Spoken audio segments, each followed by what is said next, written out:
রকিব হুদা আওয়াল গণতন্ত্র ধ্বংসকারী, তাদের বিচার হওয়া উচিত, বলছেন রিজভী।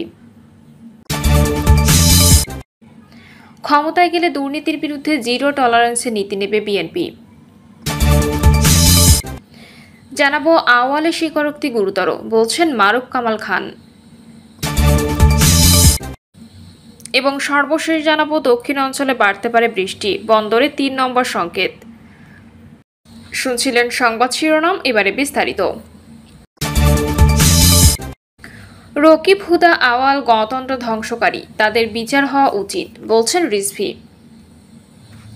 বিএনপির সিনিয়র যুগ্ম মহাসচিব অ্যাডভোকেট রুহুল কবির রিজভী বলেছেন, মানুষ অপদস্থ হোক সেটি আমরা করব না। মানুষের অপরাধ থাকলে তার আইনসঙ্গত বিচার হবে, ন্যায্য বিচার হবে, সে যেন উপযুক্ত বিচার পায়। সাবেক সিইসি নুরুল হুদা, রকিব, হাবিবুল আওয়াল দেশের গণতন্ত্র ধ্বংস করেছে, দেশের গণতান্ত্রিক প্রতিষ্ঠানগুলোকে ধ্বংস করেছে, সবকিছু তছনছ করে শেখ হাসিনার ক্ষমতাকে চিরস্থায়ী করার অপচেষ্টা চালিয়েছে। এর জন্য শুধু আমরা ধিক্কার ও ঘৃণা জানাই না, তাদের বিচার হতে হবে, অবশ্যই সেটা আইনসঙ্গতভাবে। শেখ হাসিনা যে পথ দেখিয়েছে আমরা সে পথে যাব না, আমরা যাব গণতন্ত্রের পথে, আইনের পথে। এজন্যই 16 বছরের আন্দোলন সংগ্রাম, আইন হাতে তুলে নেব না। রিজভী বলেন, কেন আমরা একজনকে ঢিল বা ডিম ছুঁড়ে মারব, গলায় জুতামালা পরাবো? সে অন্য দলের হোক, তার অপরাধের ন্যায্য বিচার হতে হবে। সাবেক 3 নির্বাচন কমিশনার গণতন্ত্র ধ্বংসকারী, অবাধ সুষ্ঠু নির্বাচনকে তারা মাটি চাপা দিয়েছে, লেলিয়ে দিয়ে বেআইনিভাবে রাস্তার মধ্যে যাকে তাকে আঘাত করতে হবে, এটা আমরা করব না। বিএনপির এই নেতা বলেন, গেল 16 বছর কখনো খেতে পেরেছি, কখনো খেতে পারিনি, ঘুমাতে পারিনি রাতের পর রাত, এইভাবে জীবনযাপন করতে হয়েছে। গুম খুনের প্রতিবাদ করতে গিয়ে কতদিন যে রিমান্ডে ছিলাম তার হিসাব নেই। সন্ত্রাস মাদক কারবারিদের সঙ্গে কারাগারে রেখেছিল শেখ হাসিনার পুলিশ।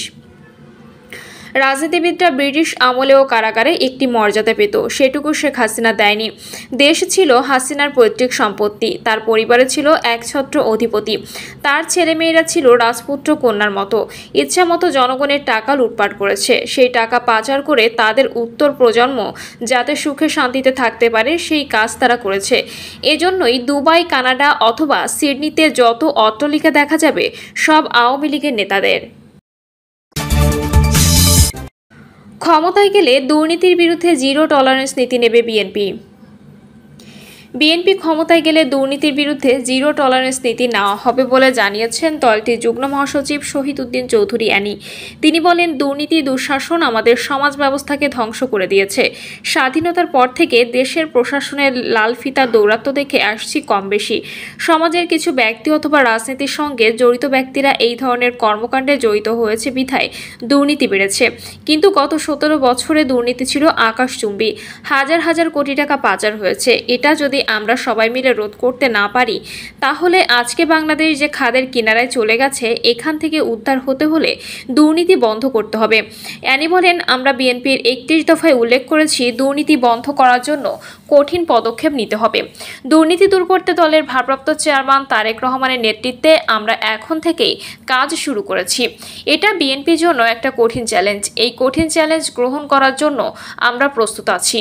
শুধু প্রশাসনের নয়, তার বাইরে যাতে কেউ দুর্নীতি করতে না পারে এবং তা নিয়ন্ত্রণে সর্বোচ্চ কঠিন ভূমিকা নেবে বিএনপি। আগামী নির্বাচনে কারা বিএনপির মনোনয়নের জন্য উপযুক্ত হবেন এ প্রসঙ্গে জানতে চাইলে শহীদ উদ্দিন অ্যানি বলেন, আমাদের দলের স্থায়ী কমিটি ভারপ্রাপ্ত চেয়ারম্যান এবং চেয়ারপারসনের পরামর্শ নিয়ে দল পরিচালিত হচ্ছে। তাদের কাছে অনুরোধ করেছি, সারা দেশে নিজস্ব জরিপের মধ্য দিয়ে যিনি সবচেয়ে জনপ্রিয় এলাকায় নির্বাচন করার জন্য উপযোগী হবেন, দীর্ঘদিনের রাজনৈতিক অভিজ্ঞতা আছে, ত্যাগী, তাকে দল বাছাই করে নেবে। আগে দুর্নীতি যা ছিল শেখ হাসিনার নেতৃত্বে তা 1000 গুণ বেশি হয়েছিল বলে মন্তব্য করেন অ্যানি। তিনি তার বাবার চাইতে কয়েক শতগুণ বেশি ফ্যাসিবাদী এবং কর্তৃত্ববাদী শাসন চালিয়েছেন। এরশাদের চাইতে কয়েক শত ডিগ্রি বেশি ফ্যাসিবাদ ছিলেন তিনি। আমরা এরশাদকে স্বৈরাচার বলি আর হাসিনাকে ফ্যাসিবাদী বলি। তিনি আরও বলেন, পাশাপাশি প্রেসিডেন্ট জিয়াউর রহমানের রাজনীতি দেখেন, তিনি উন্নয়ন এবং নিজস্ব কর্মসূচি দিয়ে রাজনীতি করেছেন। তিনি স্বাধীনতার ঘোষণা করেছেন, তখন তার বয়স কত ছিল, আর যখন মৃত্যুবরণ করেন তখন বয়স কত ছিল। 71 থেকে 81 এই 10 বছরের মধ্যে মাত্র 3.5 বছর ক্ষমতায় ছিলেন। জিয়াউর রহমান এবং বেগম খালেদা জিয়ার রাজনীতির মধ্যে কোনো ফ্যাসিবাদী এবং কর্তৃত্ববাদী রাজনীতি ছিল কিনা দেখেন। বিএনপি কখন ফ্যাসিবাদের ভূমিকায় ছিল না। 2001 থেকে 2006 সাল পর্যন্ত বিএনপি রাষ্ট্র ক্ষমতা থাকাকালে অনেক ষড়যন্ত্র হয়েছে বলে দাবি করেন শহীদ উদ্দিন আনী। তিনি বলেন, পার্শ্ববর্তী দেশের ষড়যন্ত্র ছিল। পার্শ্ববর্তী দেশ খালেদা জিয়াকে টার্গেট করেছিল, তারা তারেক রহমানের রাজনীতিকে টার্গেট করেছিল, তার নামে নানান অপপ্রচার করেছে। হাওয়া ভবন নিয়ে তার রাজনৈতিক ভাবমূর্তি নষ্ট করতে চেয়েছিল, যাতে তারেক রহমান তার নিজস্ব চিন্তা চেতনা দেখাতে না পারে। বিএনপি ক্ষমতায় গেলে বহির্বিশ্বে বাংলাদেশের ভাবমূর্তি উন্নয়নে কী ধরনের উদ্যোগ নেবে জানতে চাইলে অ্যানি বলেন, বিদেশে আমাদের বন্ধু থাকবে, প্রভু থাকবে না।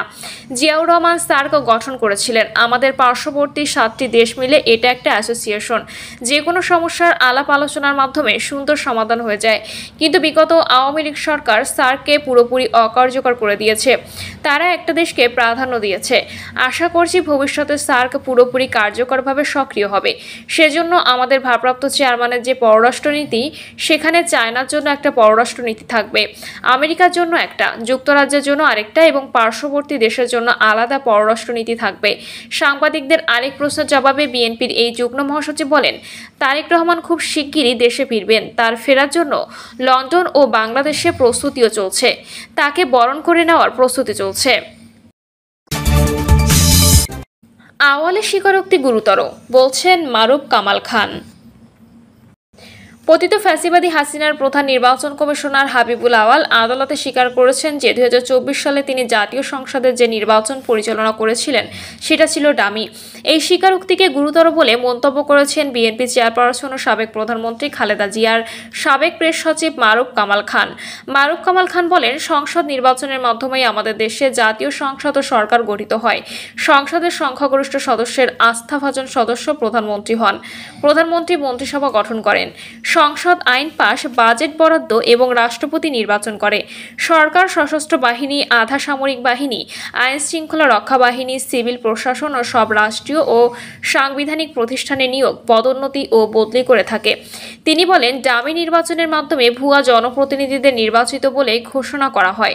সুষ্ঠু নির্বাচনে এই ভুয়ারা নির্বাচিত হতে পারত না, অন্যরা বা অন্য দল নির্বাচিত হতো। ডামি নির্বাচনে তাদের অধিকার হরণ করে অন্যদের হাতে অবৈধ পন্থায় কর্তৃত্ব তুলে দেওয়া হয়। কাজেই ওই নির্বাচনের নামে গঠিত সংসদ, প্রধানমন্ত্রী, মন্ত্রিসভা, রাষ্ট্রপতি, স্পিকার সব অবৈধ ছিল। তাদের করা আইন ও বাজেট এবং সব ব্যয় অবৈধ ছিল।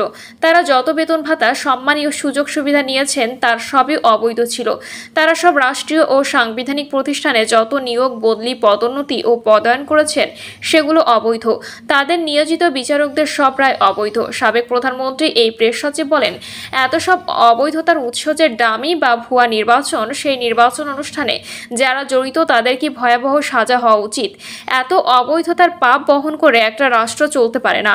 শাসনতান্ত্রিক ধারাবাহিকতা বজায় রাখার স্বার্থে সুষ্ঠু নির্বাচন গঠিত পরবর্তী জাতীয় সংসদ পতিত ফ্যাসিবাদী রেজিমের ভুয়া সব কার্যক্রমকে বৈধতা দেবে কিনা সেটা এখন এক বিরাট প্রশ্ন হয়ে আছে। রাষ্ট্রদ্রোহ ও অন্যায় প্রভাব খাটিয়ে প্রহসনের নির্বাচন দেওয়ার অভিযোগে রাজধানীর শেরেবাংলা থানার এক মামলায় গ্রেপ্তার হন সাবেক প্রধান নির্বাচন কমিশনার কাজী হাবিবুল আওয়াল। পরে আদালতে 2024 সালের সংসদ নির্বাচন ছিল ডামি নির্বাচন স্বীকার করেন সাবেক এই সিইসি। প্রিয় দর্শক, এই ছিল এখনকার সর্বশেষ সংবাদ। আপডেট সব সংবাদ পেতে চ্যানেলটি সাবস্ক্রাইব করে বেল আইকনটি ক্লিক করে রাখুন।